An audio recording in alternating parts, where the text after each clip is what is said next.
There are two sides to the personality of the ghost ship. Sometimes it's a malevolent force, other times it's a neutral force. But it's always there in the scene and always talking to the character. It's always shifting. Its metal hulk is always creaking.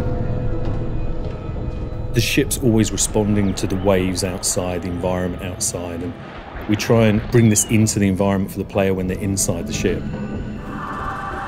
What was that noise? What we wanted the player to feel when they were going around the ghost ship was to have a very spooky and damp and cold feel, but yet not knowing what was around the corner. The lights on the ship fail and fade, and so areas are really dark and silhouetted.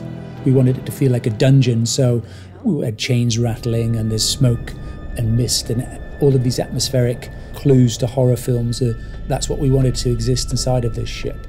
So it's a matter of exploration into the depths of the ship, and as you get deeper, we wanted the emotions to get more and more intense. The characterisation and the sounds that the characters make in the environment is really key to conveying that sense of decay. They're walking around the environment in bare feet, and the sounds they make as their feet hit the environment has to be sharp, edgy, rusty and dusty. It's a really hard sound to recreate. Every tap on a bulkhead, every brush past a wall, it all has to convey that sense of decay and that roughness, that real kind of sense of a hostile environment. It's a great environment for horror.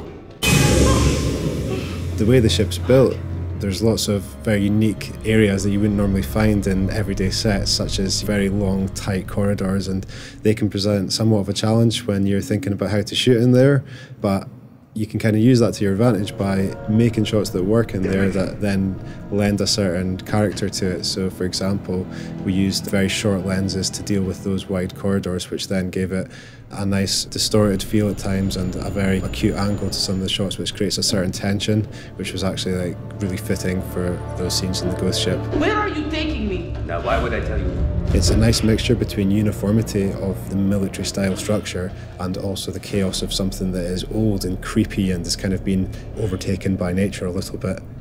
The decay of the ship, the state of decay, the rustiness is conveyed not only through the great artwork, but it's how the characters sound when they interact with that environment. It all needs to offer that kind of sharp edginess, and that's a great environment for horror.